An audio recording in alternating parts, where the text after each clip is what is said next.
and contains fast-flashing images that may affect viewers who are susceptible to photosensitive epilepsy and other photosensitivities. Viewer discretion is advised.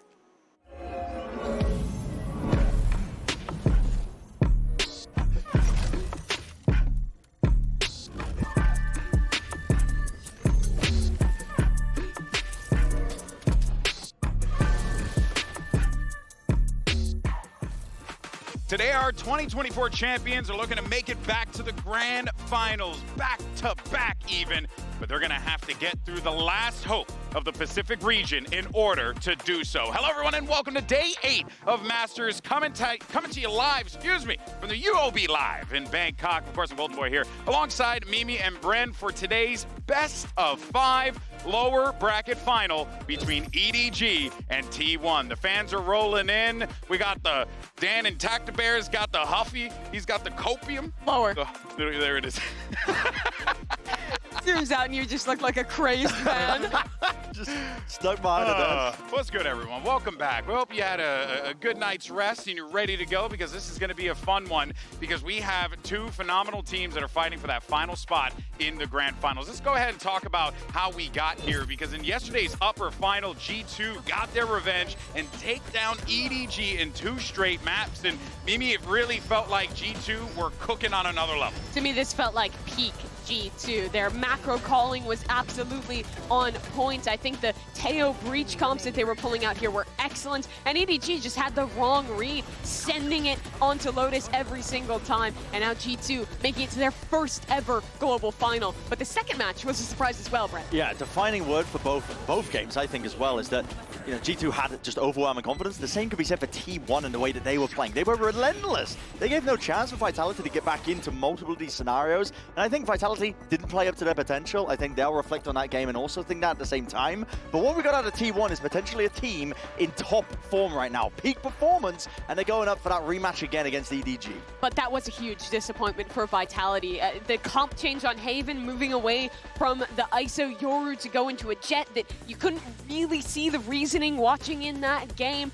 Mistakes on how they were calling around their attack sides being way too slow. A very disappointing end for that super team. You know they're going to be back at future global events, but today for T1, it's about getting another round of revenge, this time against EDG. That's right, that's the most important thing there, because these 2 teams have met against one another in the past. We'll talk about that in just a little bit, but for now though, it's our Mastercard fan poll. We want to hear from you. Who do you think is going to walk away with the dub? Who is joining G2 in tomorrow's epic grand final? Scan that QR code, make sure you get out there and vote. We want to hear from you, and the results will be shown later on in the broadcast. And of course, you got to use those hashtags VALORANT Masters as well as VCT, so we can feature only the good stuff, baby, on the broadcast. You know, we care about you. We want to show the good stuff, all right? Now, let's go and dive into the important conversation here, because I don't know if you guys know, but we got an MVP bracelet to give out, all right? And Grand Finals is quickly approaching, so this is the race for MVP, and we have our front runners, and it's looking pretty darn good, Mimi. Let's go ahead and run it. What do you think of this? Yeah, Chichu is still looking primed to take that MVP bracelet. Shocking to not see Kong Kong on this list, but EDG's run really has been all about their Sentinel player having incredible performances in every match they've played thus far, Brent. Yeah, I'm a huge fan of the meta that we've currently got as well, because the supportive element players are the ones who are really shining brightest, I think. And typically it's at the expenditure of their duelist player who they're sending in like a, they're just sending them in to die, essentially. Like feed on the end of the stick. Yeah, go feed for me, exactly. But it allows these players like Chichu and Trent and Jonah P, especially as well on the G2 side as that support structure, to really shine, because they're the ones who are going to be collecting up the kills a lot of the times, and mostly as well. For G2, it's crazy. They've got 2 of these players, I think, in this MVP category that we all kind of agreed on, and it's not like that primary duelist role. They're supportive roles in itself. Trent has been putting up insane numbers. And the 2 of them together have been such a dynamic duo. I think one of the biggest strengths G2 has had this event is how incredible the reactive utility from these 2 guys is. They see something on their minimap, and they're immediately coordinating a stun, Teo missiles, cross-map, and beyond just the utility stuff, the team play stuff,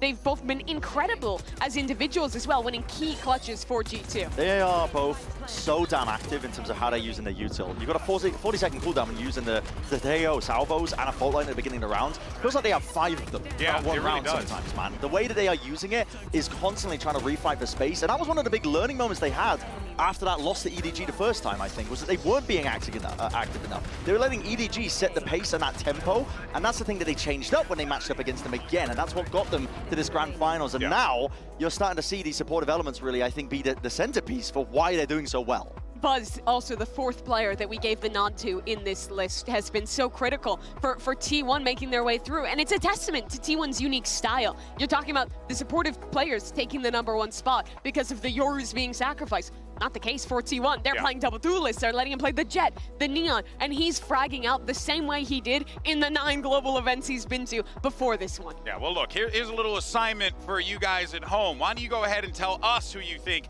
the MVP is out of those 4, and use those hashtags Valorant Masters as well as VCT. We will feature your stuff in the broadcast. We want to hear from you because this is a really interesting conversation, especially given how everything is played out. Now, before we move on to today's lower final, though, we want to take a brief moment to talk about the future of competitive Valorant and how you, yes, you, could end up on this very stage. Maybe, not you, Mimi.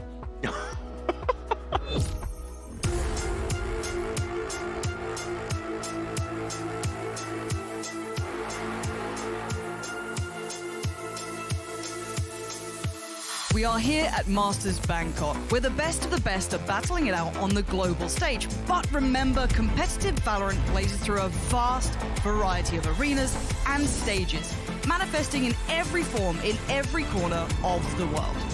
Today, we are here to celebrate the global competitive spirit at the very foundations of the Valorant community. Grassroots competitions are not merely stepping stones. They are where every player, regardless of rank, can hone their skills, forge deep connections, and find their tribe. Above all, we are here to answer one critical question. What does Valorant competition look like outside of the VCT? We'll explore 5 events happening around the world, each showing a different path you can take beyond ranked. So, if you're looking for reprieve from ELO hell, if you crave real teammates and organized competition, let's take a look at how grassroots communities around the world are nurturing the next generation of Valorant players. First up, the College Valorant season and championship in North America. Over 280 teams and 2,700 players compete here. The season starts in late January and wraps up in April with conference playoffs. It's polished and high stakes, providing an experience on par with traditional college sports. In Brazil, Riot teams up with Build, supporting both official and self-organized university clubs from February to December, leading into the Alliance Cup. They're even rolling out a solo queue ladder in 2025, giving students another shot to earn glory for their schools. Finally, here in Thailand, the Valorant University Championship Series will see the top 32 universities battle out to be #1. The qualifiers feature over 1,000 teams competing for a chance to partake in the offline finals. Top-tier production and national support. Talk about prestige. We've seen the Scholastic side, but what happens next? When you're looking for a highly competitive experience that can get you serious recognition. First up, Spain's Clutch Series. With 800 teams and 6,000 players, it's aimed at those below Platinum who want structured competition without the sweaty, high-rank pressure. It runs from September to June, culminating in a conference playoff. It's perfect for stepping into the organized scene for the very first time.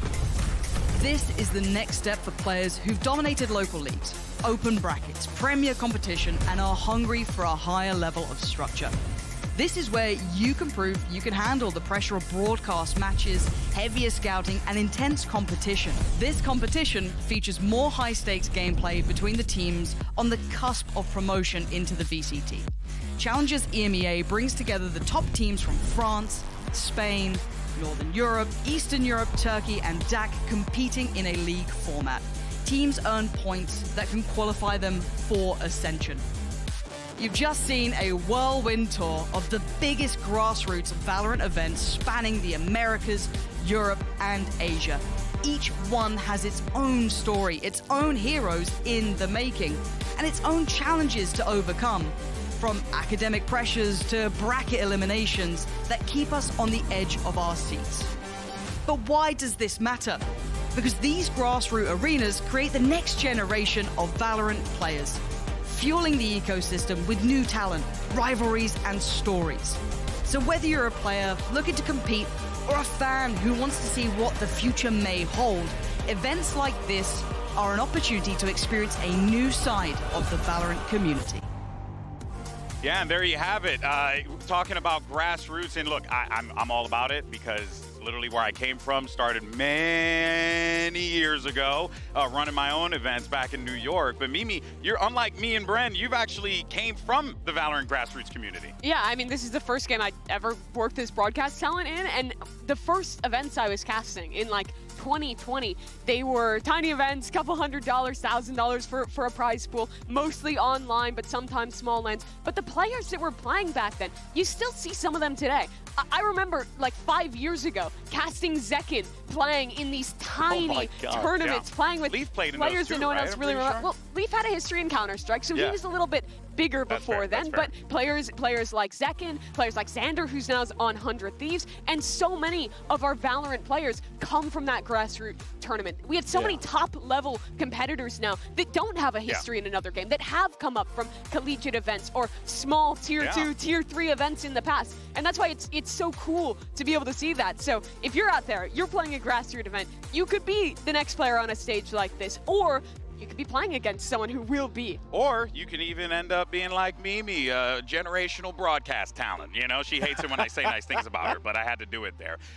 You know, look, Bren, you and I both know me. I know your Grassroots I'll keep it history. short and sweet, though. Listen, the tier 2 and below for everything in esports, that's your lifeblood. That's your foundation. I talk to people about this all the time, but if you don't have a good foundation, your entire sport is going to crumble. And for Valorant, this is what I love the most about it, is how much emphasis we do place on the grassroots, I think, as a scene overall. Because outside of it, your sports, if you don't have that foundational level where you have the lifeblood and the ecosystem and these fresh players coming in and giving opportunities to people to compete, you just have a sport that's being propped up by like suits and middle management. And it's just like, it's going to fall over. It feels fake. It doesn't feel organic. Valorant feels organic because we support the tier 2 and below. We support it from a grassroots level upwards because we understand that without it, we are nothing. We wouldn't have jobs. Yes. You know what I mean? And you've seen players, teams from those levels coming up into Challengers this year. Shopify Rebellion's GC team now in Challengers in North America. You're seeing collegiate teams make it into Challengers in North America. And across the world, you're seeing the first batch of Premier teams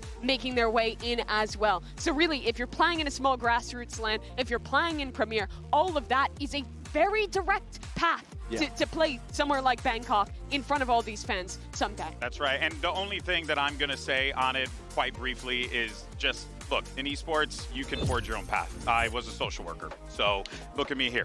I mean, come on, guys. You have the capability, you have the talent, just like these folks here as well, because we had our Valorant University Champions 2024 Grassroots Tournament where we highlighted teams that were coming in from the collegiate system. You had an epic final between Rantic as well as Sripatum University, with Sripatum winning the title, which was really awesome. 1,000 teams, 5,000 players in the qualifiers. It was an interscholastic competition with 32 universities and 160 players. And folks, this is literally what esports is all about. And that's just in Thailand, right? And that's just in Thailand. That's and there crazy. is a lot of awesome grassroots competition happening for Valorant all across the world. But you gotta emphasize that if this is something that you want to do, and look, I know we're like a bunch of paid people here telling you this, but trust me when I tell you, if this is something you want to do, you have the capability to do it. Don't let anyone tell you otherwise. That's my last message to y'all. I'm an old head. I'm a softie.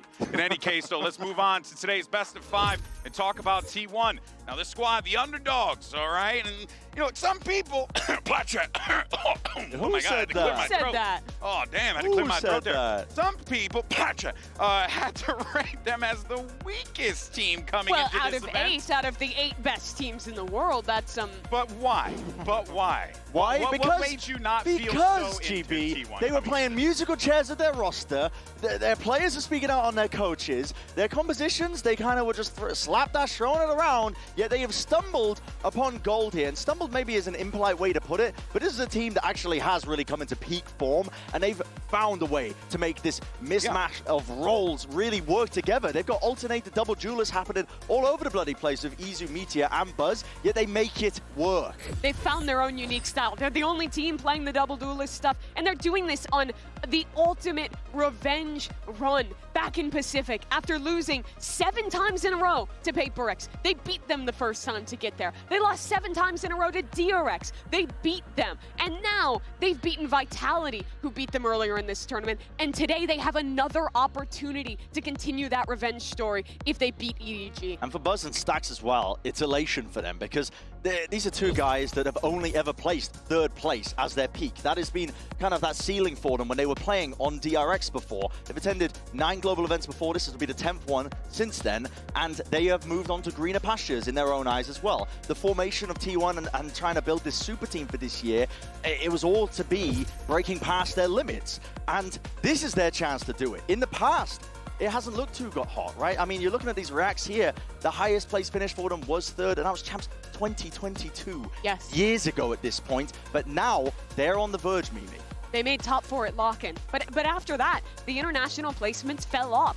Last year was the worst year ever for DRX as an organization, for those 2 players. And they took a huge risk, jumping ship, flying with T1, and it is already proving to pay off in dividends, taking down their former teammates to get here, and now with a chance to go beyond their highest placement ever. Yeah, they weren't on Gen G when they won last year. I know these players wanted to be, and now they have their own chance to lift a trophy, GB. And also, I gotta commend Buzz. I think his energy has been infectious up there. It's been something that has, I think, bled through to all the other players, and as a result of that, they have seen just their output exponentially improve. And one of those players in particular that I feel like the hype on that stage is definitely getting to him, it's Izu, because this young man's impact has been absurd. He's been playing some amazing clutches. He's had some diabolical moments, Brennan. This kid is so good. He's filthy. He's absolutely filthy. I was watching the games and I was like, man, he's winning way too many of these 1v1, 1v2 scenarios. I pulled up the numbers, and it's always lovely when this happens. The numbers support it. Because look at this. God damn, man. I mean, insane, talk about sample size, bro. This guy's doing all the studies himself. 12 clutch wins, 22 lost. That's a total of 30. I'm not going to do the maths, actually. Yes, I am actually 34. There you go. Job. I passed it. I got a GCSE. I got a GCSE in that. But he's dominating this capacity. Not only is he leading almost every metrics, the only player beating him is Jorgamo just in terms of percentages, but he's doing it with almost the most clutches played out of anyone at this event. He has been an absolute standout core pillar for this team when a lot of the focus and the highlights, rightfully so, has been on Buzz and Meteor. But you've got to remember, they're a triple threat with this guy in the team. They are always going to be that triple threat. I don't remember the last player that won a 1v5 ace clutch at an international event, but Izu was the guy to do it. And he's so important to T1 because they're playing such an aggressive, fast style, running you down with the double duelist. Oftentimes, that's going to go wrong. He's going to end up in 1v2s, 1v3s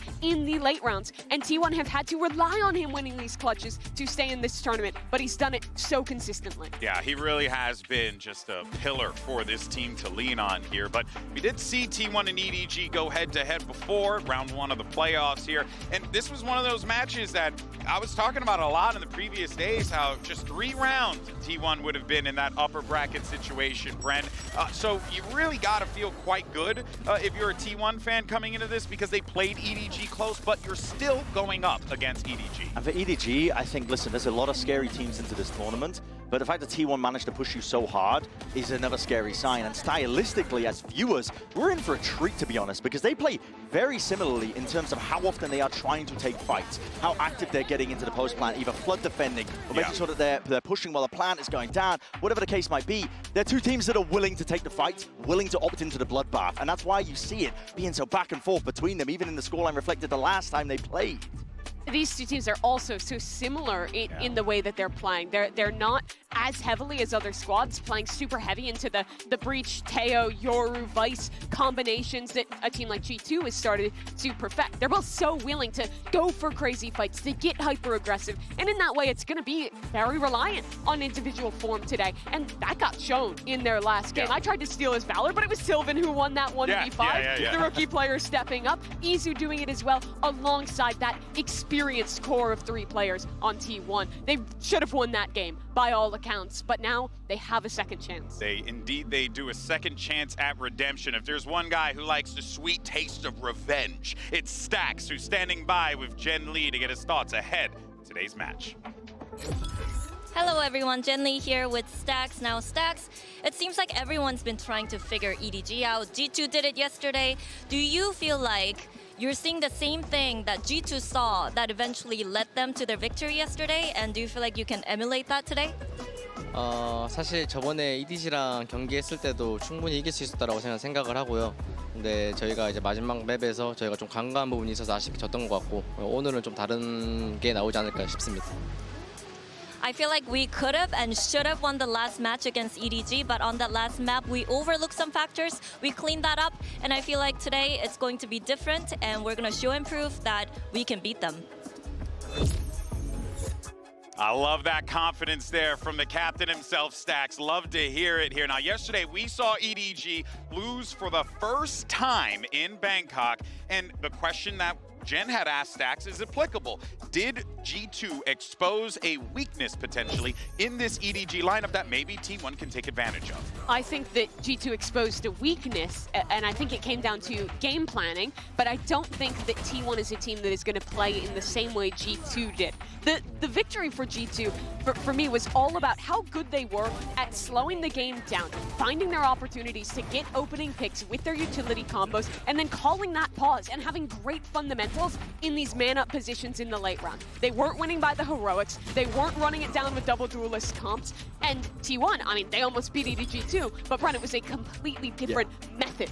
It absolutely was. I mean, stylistically, I don't think you can find 2 different teams in G2 and T1 in terms of how they like to play. Because, I mean, just to harp on what you said, Mimi, for G2, it's all about the util combos and slowing down the game at the right moments and making sure that you're on the same page with re-clearing the areas when they're running the breach Teo. Like, the center of that is Trent and Jonah P.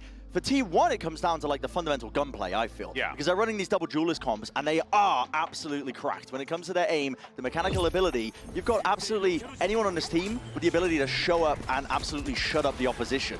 And this is how they play. This is their style that they have forged through trial and error, whatever you want to call it, but it's ended up in this essentially they've settled on running double duelist almost all the time. Yeah. Sometimes it's not going to be easy all the time. Sometimes you can play on the Cypher, and sometimes it's Meteor on the ISO. But they've made it work on a variety of maps. And the way they match up against EDG, I don't think they have to copy the homework of G2 whatsoever. I think that they can shore up the mistakes of what Stax said when he answered that question, shore up the mistakes from last time, and play their own game. And I think that should be a decent path to success. T1 proved that committing to their read of the game was successful in decimating Vitality yesterday. In my mind, this game was a 3-0. They should have won Haven. They dominated the second 2 maps. It was a 3-0 for T1. And those styles of compositions have proven to not just be gimmicks at this event. They're still undefeated on their Lotus this year, playing the ISO and the Raze. They showed it on, and the Yoru. They showed it on Haven as well, running those combos. We lean into talking about them as this crazy duelist team. They don't play the util combos, but they do, just not with the Breach Teo. They're having great combinations with the undercut and their ultimates. The way that they're supporting players cross-map with Sova and Iso ults as well. They are a very creative team that is also very proactive and aggressive. And I think that is reflected in that MVP discussion we were having, because 3 of the 4 were supports while Buzz was the only duelist there. So it's very clear that the style of T1 is also manifesting itself in the stats as well. Now, shifting over sides to EDG, we have Simon standing by with Jen Lee to get his thoughts on today's matchup and T1. Hello again, Jen Lee here with Simon and Luna for translation. Now Simon, we're so used to seeing EDG make the clean upper bracket run and all the way to the grand finals, but this time you guys have to play back-to-back best of 5s to get to the trophy. Does that provide a little bit of sense of pressure for you, or no? 其实之前的比赛我们都习惯了说可能能看到 EDG 从胜者组干净漂亮的直接进入到总决赛嘛，但这一次我们需要打胜2个连续的 BO5 背靠背的才能够赢下来这座奖杯，这会不会给你很多压力呢？其实不太有，就主要是我就是比较相信就是其他几个队员嘛，然后我们也会，就是我们也有那个对团队协作，然后我自己也会努力的。Actually, not really. I just full trust all of my teammates. Like we're gonna work with our teamwork, our synergy. We're gonna try our best. Okay, good answer, Simon. Thank you very much and good luck. And if there's one thing that we know for this EDG roster, that synergy certainly plays out big time. And it's partly because of this man on your screen, Kong. Now, it's something important to note here, Mimi, is that those stats and the way Kong's performing, I'm sure a lot of people are expecting a little bit more output from him, but still, you cannot count this guy out. Kong needs to be great today. Yesterday on Lotus, EDG sent it a lobby almost every round on their attack side, and this guy was getting fed to the dogs. He was getting ran over by G2's utility, but he is one of, if not the world's greatest player in Valorant, and he needs to be put in positions where he can succeed. If EDG is going to go on the lower bracket run, if they're going to hoist another trophy, he has to be playing like the Kong who put that bracelet on in Seoul. Yeah, it's very true. It's certainly a lot of pressure for Kong to have to bear on his shoulders here. But of course, though, he's not the only one on the squad, right? Because he's got 4 other guys who are going to have his back. And one of those players is Nobody. And we had an opportunity to catch up with him about what changed in the rematch versus G2 and facing T1 once again. Oh my God, I can't speak English. Look at me. In this Omen player moment. I'm good at my job. Hello， 大家好，我是 EDG 的 Nobody。我觉得 G2 上一场比赛他们的打法就是根据他们就是队伍可能训练赛练的那些东西来打吧。然后今天打我们的话就是针对着我们的那种习惯呀，以及我们的那种进攻或者防守思路来打。今天在 Lotus 这张地图上，我们在那个 A 大的争抢一直是处于下风的，就是可能有点抢不过他们。然后我们的心里也是做好准备的，但是可能今天还是就我们输了吧，然后可能状态也没有对面好。现在肯定很想复仇 G2， 因为 Stop it, it won't happen again, right? Not like this. Kong already going to show some dominance towards CT, sides on in. Yeah, they're not taking any chances this time. Kong, it's the name up in life. 我想 T1 的话，看到他们5个人的 ID， 他们5个人都是打了非常久的职业的选手，因为我们跟他们就是从5V契约这个游戏一开始就在训练，然后他们5个现在感觉就是配合比较默契，然后互相相信彼此。我觉得进入败者组对于我们来说是司空见惯的了。然后至于压力什么的，我们之前已经走过很长一段路了，所以我觉得这对我们造不成什么影响。然后我们的目标是，不管是输是赢，只是尽力去打好后面的每一场比赛，然后一步一条命的吧。And now it's time for the results of our Mastercard fan poll. Earlier we asked you which team is going to be facing G2 in tomorrow's grand final, and T1?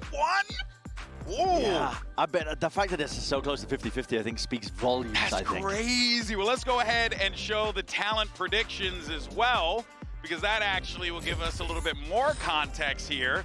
And we got a split field here, También. Oh my gosh. This is crazy. This was such a difficult game to really predict for me, I think, to be honest, because stylistically they match up so well against each other. T1 lost in the last match. Rematches are usually going to be favored team that ends up playing into them again. But there's so many elements of EDG that we haven't really discussed that actually do benefit them in this matchup, because we're going into best of 5 territory as well. Yeah, and they've always been amazing in these positions. Partnership era, EDG are yet to lose a best out of 5. 7-0. Damn. I mean, that's just different. It's just different. No one does it like them. I mean, that's why they're champions. That's why they've been dominant forever in China. These are big game players. Does anyone else have a record? Not obviously no one has 7-0, but has many BO5s? I mean, goodness The gracious. thing is, no other region has had a team as dominant for as long as EDG. Yeah. Kong has won every single MVP award in China. They have won every single tournament in China. Like, they are so far above the rest of the competition in the CN region, and they bring that confidence to the stage here in Bangkok. That's the extra element that EDG have as well. Doesn't matter if, listen, T1 are going to be able to learn from losing in the last matchup and bring those learnings to this matchup here today. Doesn't matter if stylistically T1 match up really well against you and you're going to be, you know, going pound for pound, taking chunks out of each other. EDG have that cold, calm demeanor when it comes to the pressure on that big stage. They said it in the Omen Player moment, and I really do believe it. You can just see it. When it gets down to the business, when it's best of 5 on the stage and the pressure is at its highest, they're the ones making diamonds. They're not crumbling.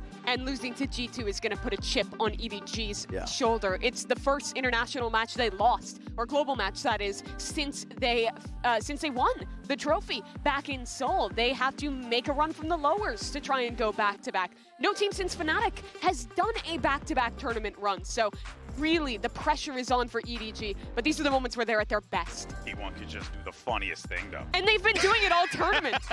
They've been doing funny things all tournament. Oh, man, I really, because I came into this one genuinely believing that I just can't bet against world champs. That's why I went I think that's valid. I think that's super valid. But I also see, the community is going hard on T1. It hurts me to go hard on T1, to be honest. It hurts me to be prepping them in this manner, but because the trouble is, when EDG do get down to the business, they turn up. They shut up, man. They really do. And I think that T1, to a degree, are a team that have been playing largely, I think, with house money. This has been an event where they didn't have quite the right philosophy heading into it as well. I don't think they were really intending to make a deep run. Every team goes into it wanting to lift the trophy, but now the pressure is real. Now it's starting to get down to that top 3 scenario, and you're just one step away from even getting the chance to potentially lift the trophy. Ooh, all right, folks. Well, I hope you're ready, because this is it. We're going down to the wire, and we're going to find out which team will be fighting for glory, fighting G2 for the trophy tomorrow. It's EDG versus T1. It's a BO5. Masters Bangkok's lower bracket final starts right now.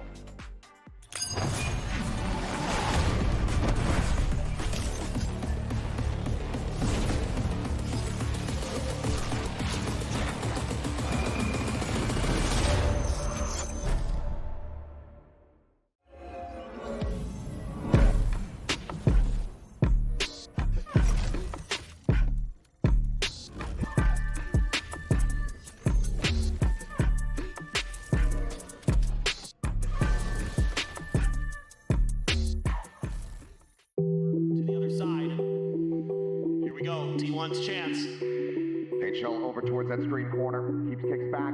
Out into the open and Meteor. For kill advantage now the second. As Meteor looks to take over the round. Buzz fighting one. Meteor on for 3. Safe. The IGL, the captain. 13 to 5. T1 goes to show you that in this sport, in this game, you cannot count anyone out. EDG, their first loss globally since they won that trophy. We were all expecting EDG to handle them with ease, and yet it wasn't. 我想 T1 的话，看到他们5个人的 ID， 他们5个人都是打了非常非常久的职业的选手，然后他们5个现在感觉就是配合比较默契，然后互相相信彼此。 저희가 어제 EDG한테 비록 졌지만 충분히 그것도 이길 수 있는 경기라고 생각을 하고 거기에 이제 챔피언스라는 타이틀에 쫄지 않고 임할 생각이고. It's the name of the lights. Pops the old secures the round. 然后至于压力什么的，我们之前已经走过很长一段路了，所以我觉得这对我们造不成什么影响。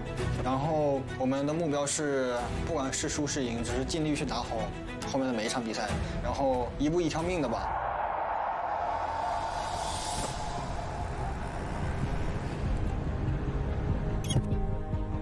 그리고 이제 저희 팀원들이 오늘 바이탈리티에서 경기 보여줬던 게 제 입장에서는 진짜 말도 안 되는, 그래서 너무 자랑스럽고 만약 우승한다면 일단은 병철이는 울 것 같고요. 저는 냉정함을 일단 유지하고 저는 조금 더 높은 곳을 바라보도록 하겠습니다. Vitality, let's upset them here. Sylvan fighting 2, fighting 3, and Buzz, my God, what a nail biter! 我至于我的队友们，我觉得今天就最近可能残局输的比较多吧，然后我觉得就希望大家能够调整好心态，然后能够找回以前的自己吧。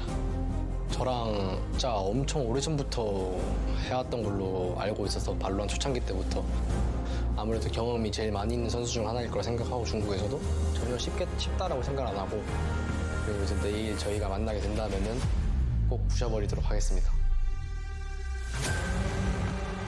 我觉得进入败者组对于我们来说是司空见惯的了。我们无数次从地狱杀回来，这一次也还是会一如往常。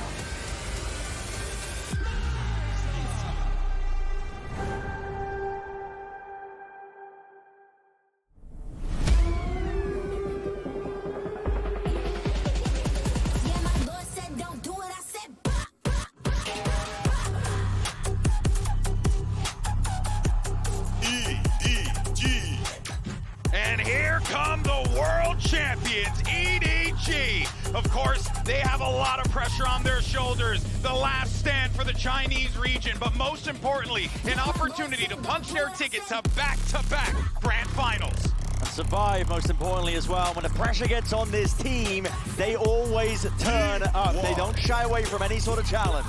T1, no one expected them to be here, the second seed from Pacific. But they've been on a revenge tour, taking down EMEA's super team, and now another revenge match ahead of them. A chance to deny EDG's back-to-back trophy opportunity. It's the salty run back we've all been waiting for. T1 gets an opportunity to get revenge on EDG, and let's see how the chips fall as these players, you know that they're feeling the pressure, the anticipation, and most importantly, the electricity in the UOB Live. Both of these teams have a very similar map pool, and both of them perma-ban Abyss. In the last series, EDG floated the map, T1 banned it, and I think it put EDG at an advantage here. I'd like to see both teams float Abyss to the end, but T1 go back to banning it. Yeah, not the case, but you are completely correct in that they have very similar map pools themselves, and EDG selecting Bind as their first opening map. And I believe they ended up losing this to T1 when they played in that initial series. So looking to see if they can right the wrongs of the past here and start off strong early in the best of 5. Let's not forget, that format is going to be absolutely brutal. It's a marathon, not a sprint, Mimi.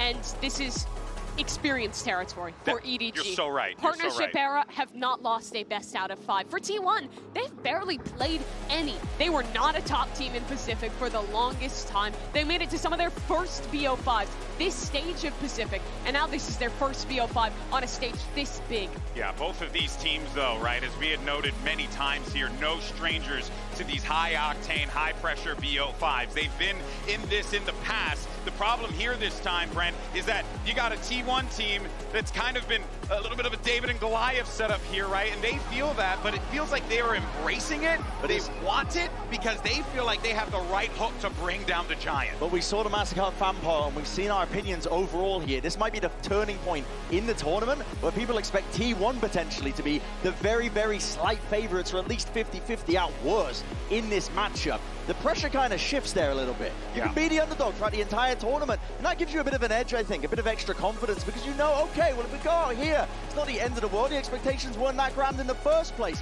But here is where it is real. Like we've been mentioning, best of 5 territory. EDG were freshly got this one in their mind through their run in their own regionals. They made a lower bracket run recently. They know they're capable of doing it. But T1, they're going to be having many questions, I think, asked of them, and they are up. It's up to them genuinely to answer it themselves here. But for Buzz and for Stax, 2 players not on DRX, not on that Vision Strikers core for their first global event, it would mean the world for them. It would make the risk pay off to not just make top 3, but to go beyond that, make their first ever global grand finals, being the second Korean team to be able to claim that accolade. You can see the BO5 yet again. I wanted to bring it up just to emphasize, right, for folks at home, Bind, Haven, Fractured, if necessary, Split, and Pearl. Where does this series go topsy-turvy potentially? I think biggest strengths here for T1 are the double duelist maps, the Split, the Haven, where they beat Vitality yesterday. Not having their Lotus, though, makes it tough to find the third map they're favored on. And I think the questions have to go to the first map of this series. They beat EDG here yesterday, but clearly EDG have focused on changing that up, picking it first in the series. EDG are a scary team when they're confident. If they're going into a match as well, thinking that they can right those wrongs as well. And we're seeing those switch-ups. We're this deep into the tournament. If we did, I think it would be quite surprising. But I just love how much these 2 teams opt into the fight. They're both running KO for a reason. You're going to be seeing pop flashes. You're going to be seeing aggro plays, re-clears. Aggressive is the approach for both of these teams. It's going to be a bloodbath. I want to see Kung Kung at his best. He's been asked to play a lot of sacrificial roles, running it down on the Neon, teleporting in on the Yoru, but his Raze has always been one of his absolute finest agents, and I think he has to put up another MVP caliber performance here to take down T1. This is going to be awesome. I think it's safe to say everyone in this venue is hyped for this one, and it's the last hope for both China and Pacific. So let's get this BO5 started. Send it over to your casters. Here's once again Pansy and Ender. Thank you so much, GB and the desk. And I want to start this off by kind of prefacing this with the notion of power residing where men believe it resides. And EDG normally would be the one to look up to. However, they were made to look mortal. G2 bringing them down, but can T1 deliver the killing blow? T1 are riding all the momentum coming off the back of yesterday's series. There's a little bit of magic in the air for Pacific's #2 seed. Their run so far this tournament has been nothing short of incredible. And starting it off on the map they took EDG down on the last time they faced off is exactly where they want to be. It's tense here. You can feel it. EDG on the attacking side, of course, meaning T1 on the defense. We are in best of 5 territory, long games. The desk highlighting it too. This will be a bloody affair. Both happy to brawl out, and for now, though, it should be a relatively open B site. Yeah, T1 have chosen to leave Izu all on his lonesome back towards elbow. That said, the stall here is still good. 2 players of T1 have rotated over, and EDG look like they're going to try and force themselves out. No one's looking at Izu, and it's an ace to kick off the day! You can feel it, the atmosphere in here, the crowd believing it, and T1 showing it. What a start from Meteor. You'd look at the likes of Izu, you look at Buzz, how Sylvan's been a star, Stax, but Meteor, what a moment. Oh my god! Yes! Amazing. Meteor, the man to watch, and that is just killer. EDG come in, get instantly put down. Again, they chose to come to this map. They were feeling confident to be able to steal it back from T1 after losing last time around. But to start it off in that fashion is nothing short of incredible. I like what EDG are doing here, though, kind of getting the lay of the land right, exploring through the map. This should kind of be quite indicative of what to expect going forward into this.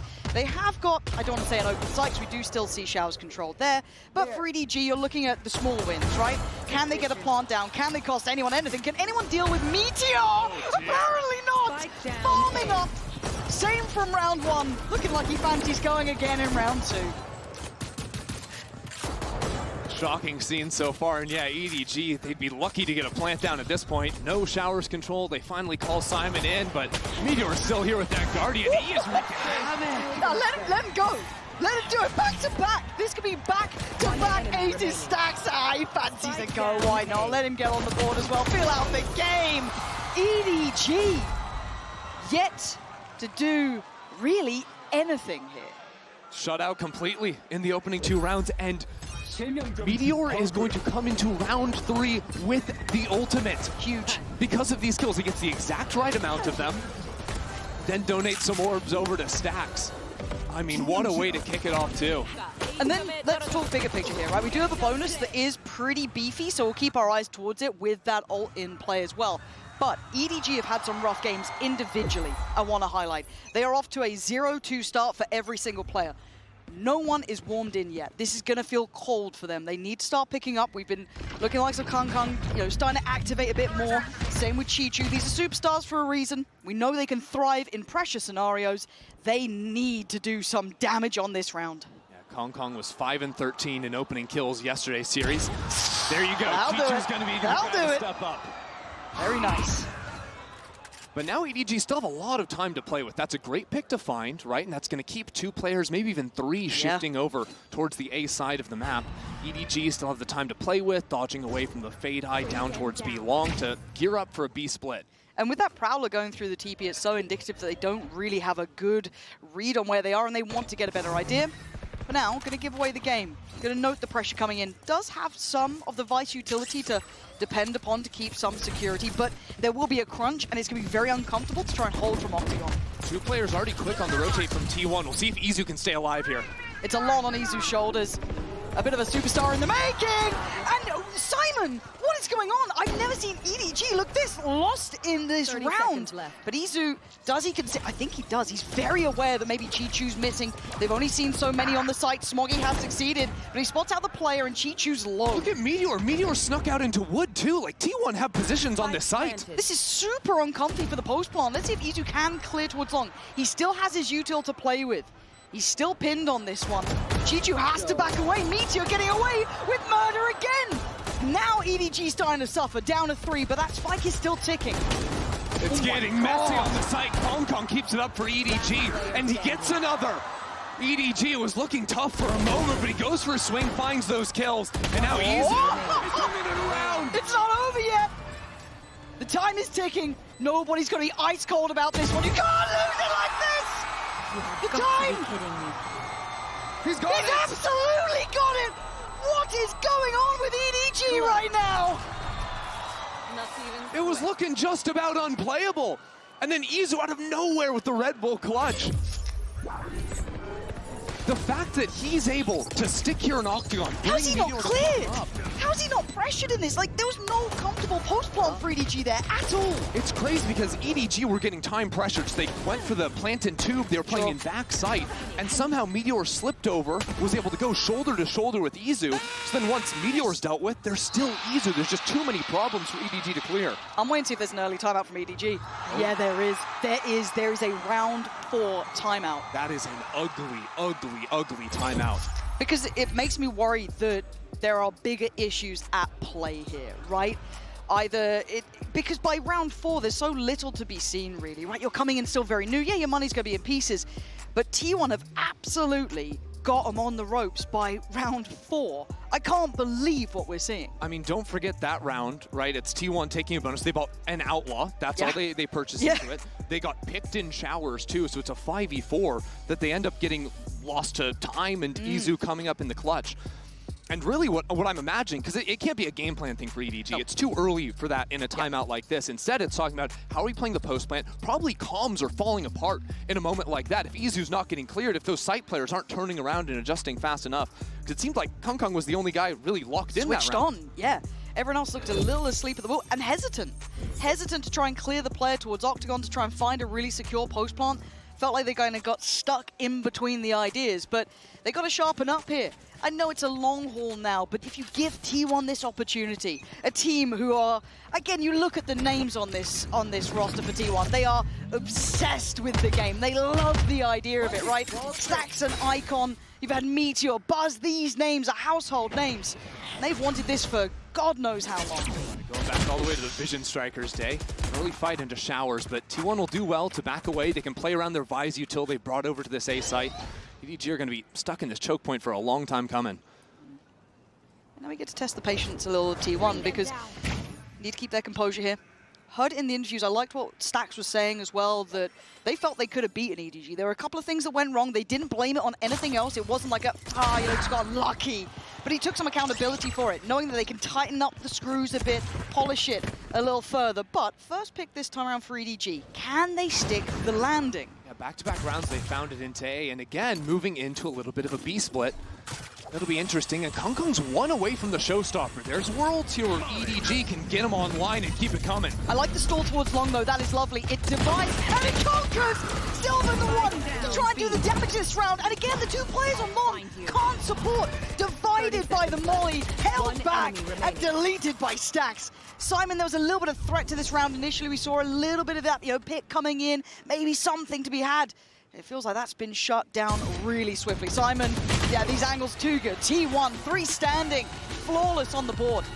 Sure, you come into that round and it's just sheriffs, whatever, for EDG, but there's something to be said about how T1 are playing these dual setups on the B site. When you think back to the pistol round where Meteor gets the ace, he's tucked in Cubby, Izu is right up against Wood there, and they've got this great crossfire going. Then here it's very similar, where Izu's actually tucked over behind this green box. So they're playing on opposite sides of the site very nicely, and EDG seems very slow to adjust and haven't done a great job of clearing away those corners.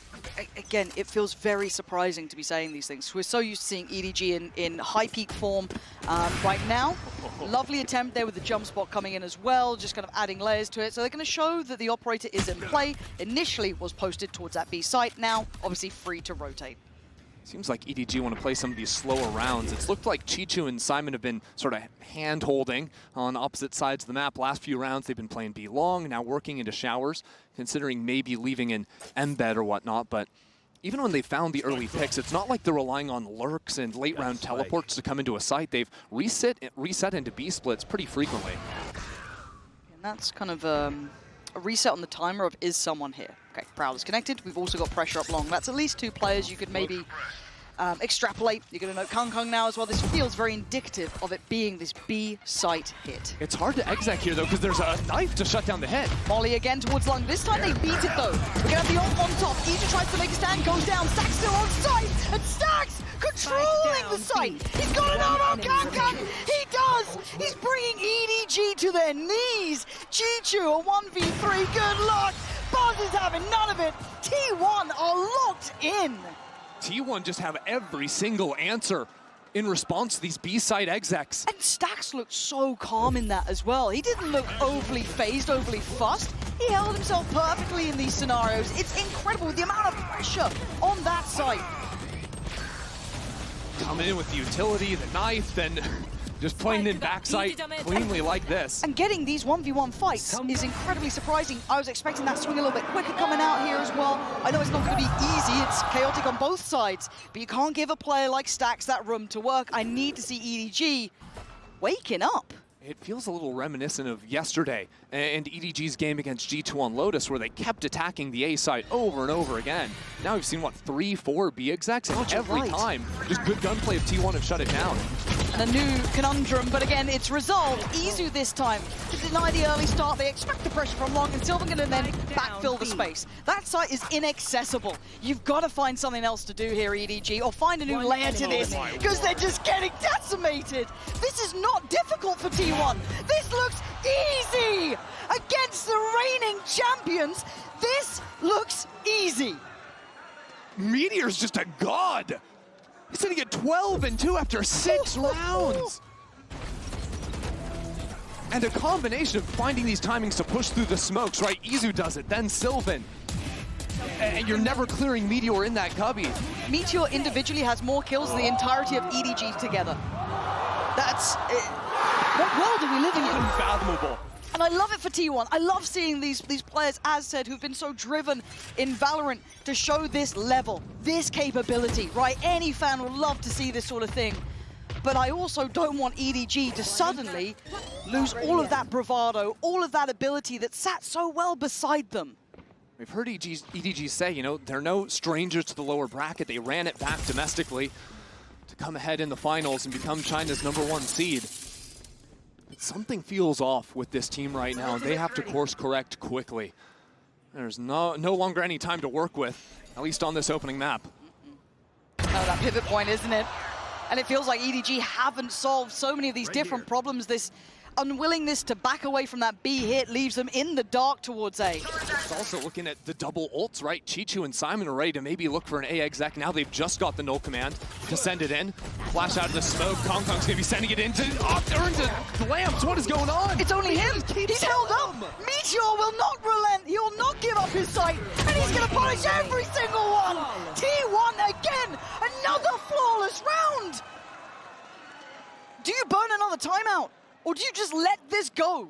What do you do in EDG's position? Because this is not the team who won champs.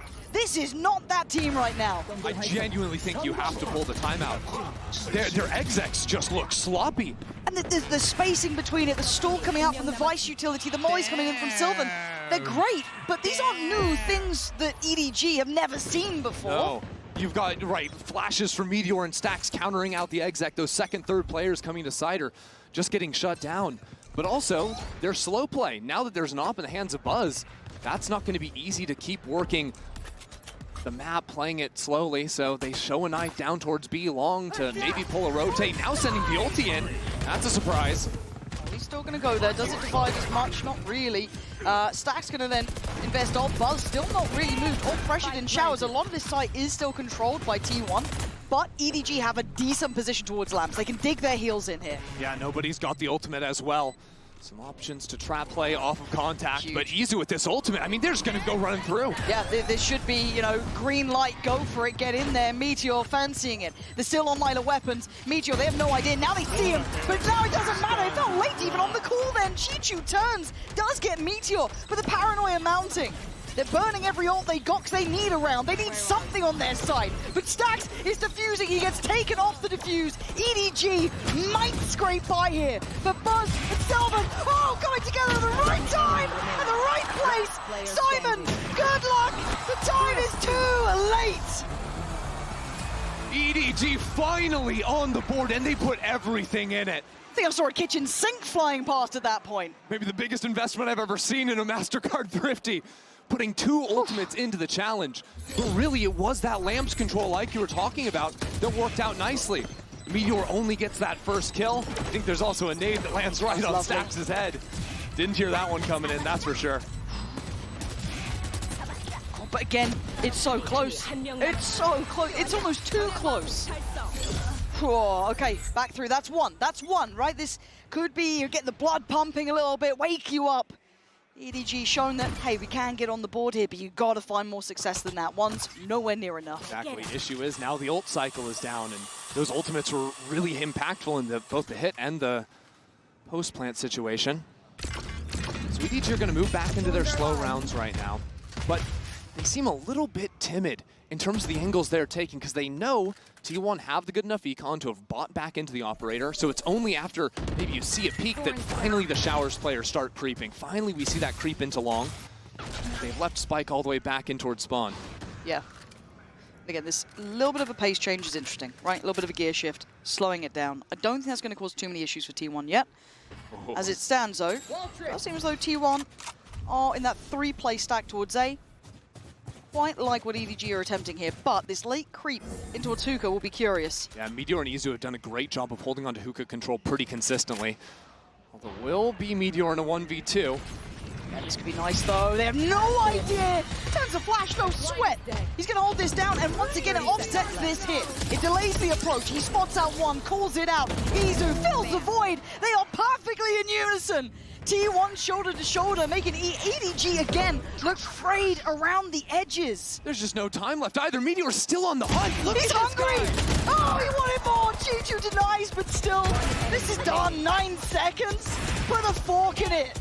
Simon, there's nothing to do but die. This dominance from T1 is absolutely gorgeous to witness. They've got a great read, and EDG look asleep.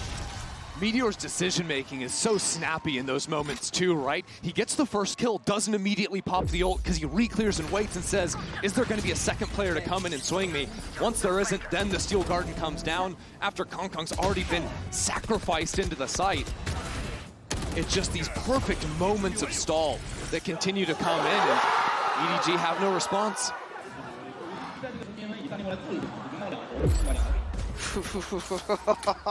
There's one watch party I'd like to be in, and the other one probably less so right now. Yeah, one's a party, the other one is not. Yeah, early Showers control, looking to try and vie for that. No one quite filling the space behind it yet, still being shouldered on the corner there by Sylvan.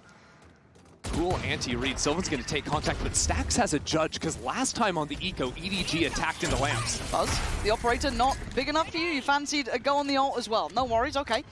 Doesn't get the connection he wanted, but repositioning. T1 feeling a little cocky, right? It feels like they're so willing to fight on this. Feeling like they're favored, and right now they certainly are. Big shot! Buzz, beautiful. Can't switch out in time, though. EDG trading back in. Nice, though, from Stax. Holds it down once again. Denying the split, denying the crunch. Stax in control. Nobody. You got anything. He's got himself Phantom, maybe a chance here. It's a 1-on-2, but no options to get to the teleporter anytime soon. 45 seconds to work with. And now that he's spotted out, has to take the shot to take it down. He's gonna barely be able to escape and get the spike on the ground. Okay, he's gonna get out of there. Fragment, knife, all still in play. But there's like a seize as well, potentially to try and catch him. Izu's gonna try and make sure he can't escape. Just misses. It's away from the tether, but nobody gonna just play towards elbow. It feels very predictable, readable, but does T1 get away with this? Can they clear this cleanly? Yeah, they can. T1, again, look, just not looking phased.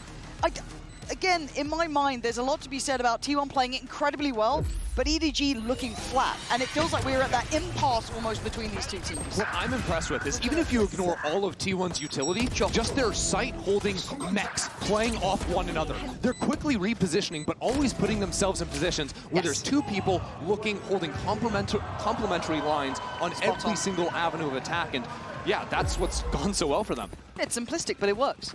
It works so beautifully. I feel like we haven't seen too many fakes in this or kind of committed fakes. We haven't seen them trying to pull that rotation too much. Yeah, maybe a little bit of early contact, but beyond that, it's very simple in approach from EDG, and these simplistic kind of 3-2 splits are being met with T1 reading it easily, not feeling phased, not feeling pushed off. I want to see them get a little bit more complicated with this. For now, Operator's still in play for Buzz. That was recovered in the last round. But finally, EDG have the ult cycle working in their favor again. I think they're going to look for a quick attack over into the safe side. He's looking disruptive, though. Tries to divide, get in front of them. This isn't bad. He's still got a position to play from. Buzz controls towards Shower, gives a little bit of space to fall back from, but he fights forward. Still goes for more. Buzz looking electric right now. Nobody and Smoggy, the only two on their feet, trying to get Simon back up here, fighting together. EDG controlling backside. It's a brilliant call from EDG to keep fighting forward, just get away from the operator. But Izu has still been holding on this B site the entire time. EDG have left Simon to deal with the Oppa late, and they can even pivot back into him if he finds the pick on the lurk. Izu, does he hear it? Does he know he does? Do they check? They've got to. They do. Smoggy gets him. Rotation caught. EDG. Finally getting a second. That's EDG finding a moment to actually thrive in the chaos. Seeing that narrow path forward. Because without Shower's control, it was very near to slip away. Buzz played it super nicely, dodging out on the flash, coming back in for the swing. But EDG managed to pick up Simon, leave him as that late lurk, and call themselves out of a really tough round. Nice!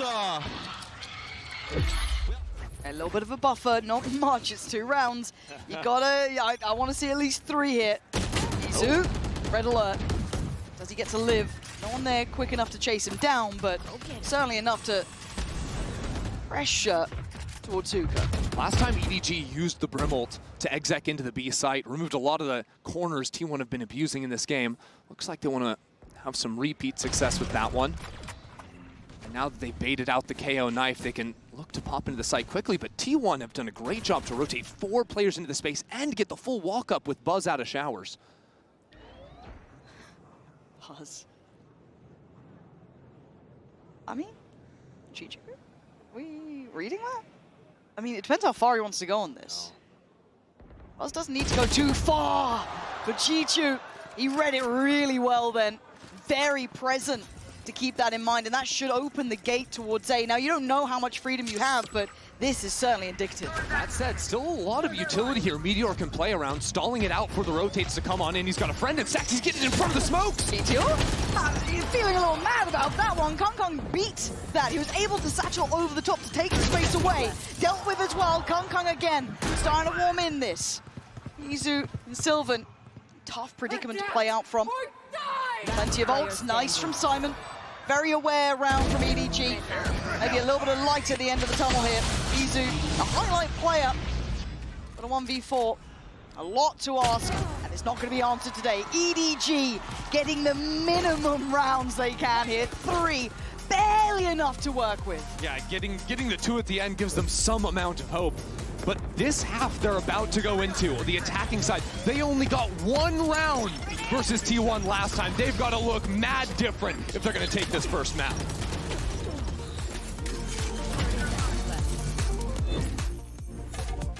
Had it with your old phone? We've got you. At Verizon, trade in any old phone for iPhone 16 Pro on us, on any plan. And get iPad and Apple Watch Series 10, all 3 on us. That's up to $2,000 in value, only on Verizon. Red Bull gives you wings.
So far here in Bangkok, T1 are currently 17-8 in pistol rounds. They lead the event in these low buys, and EDG are trailing big time coming into the second half. For EDG, they have to start out on a strong foot here or quickly start thinking about Haven.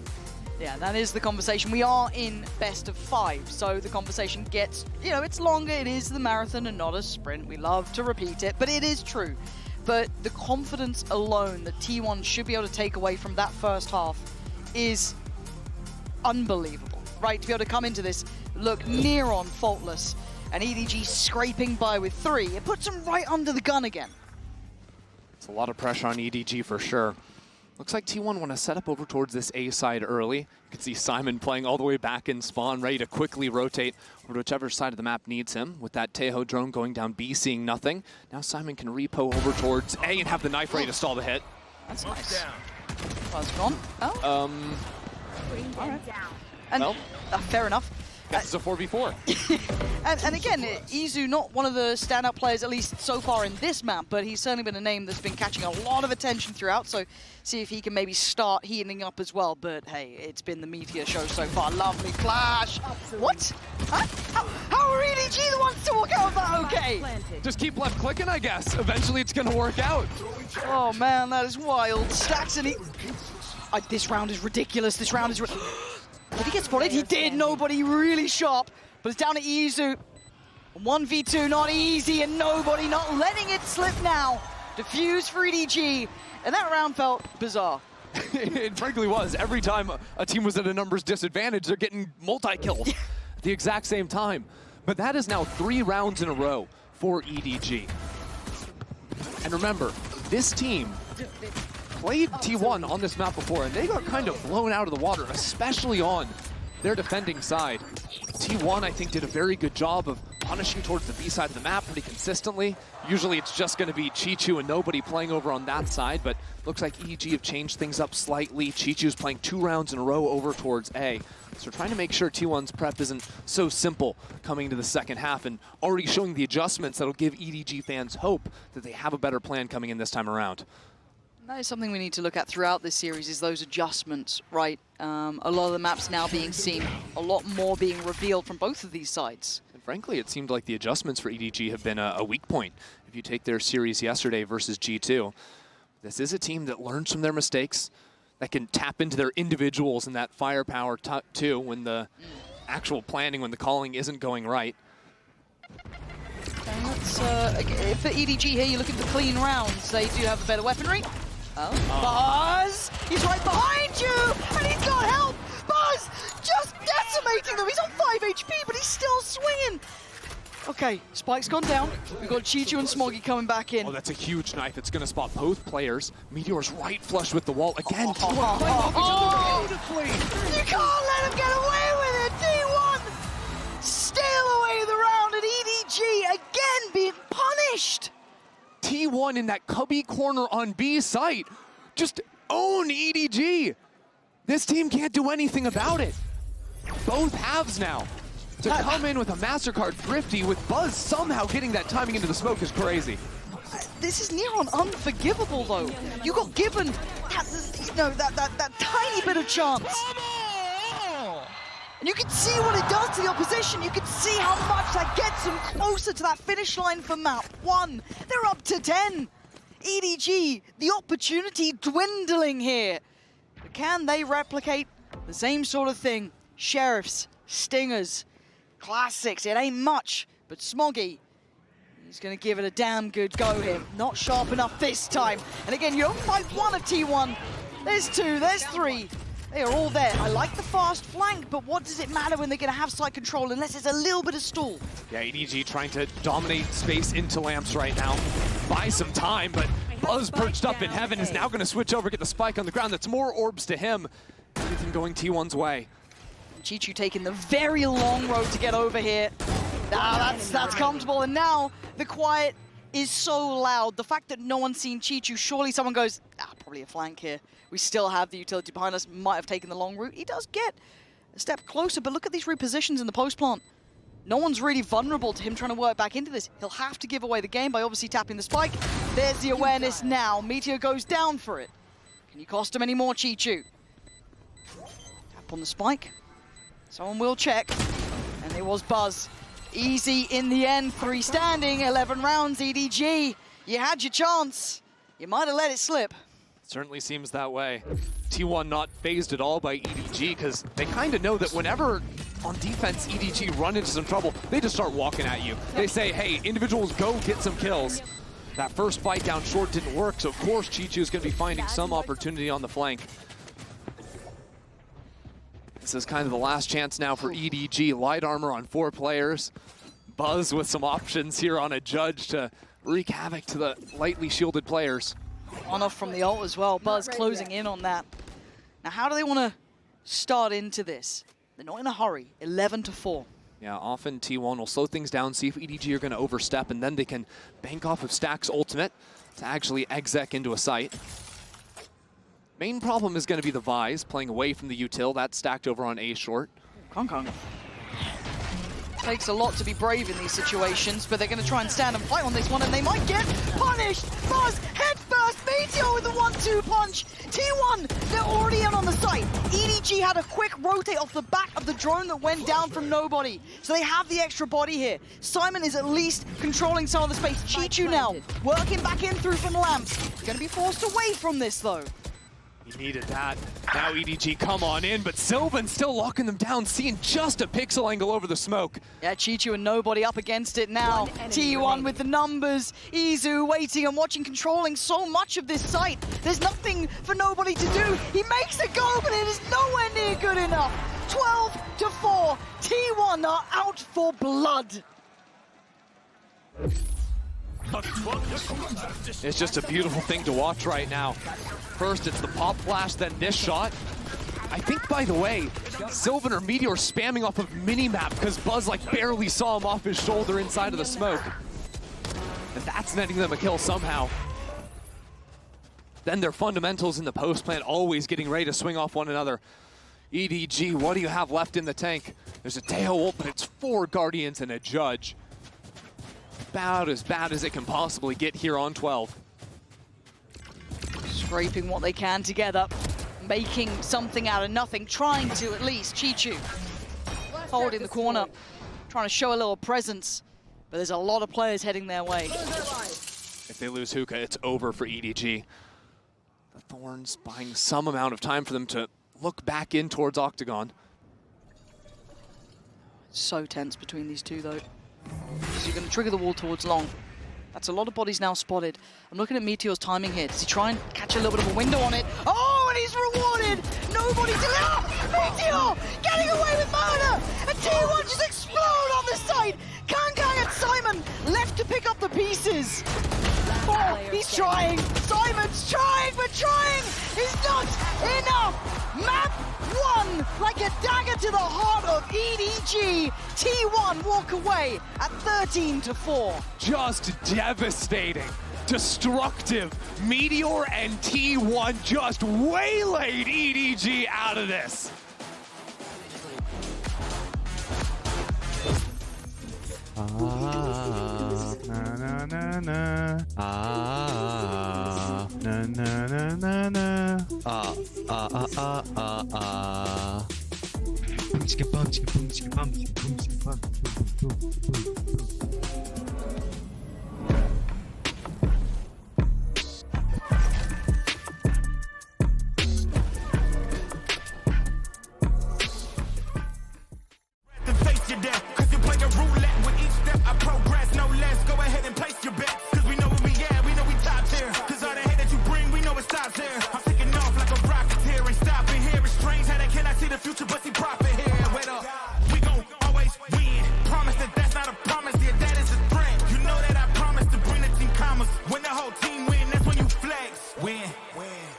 Do it again.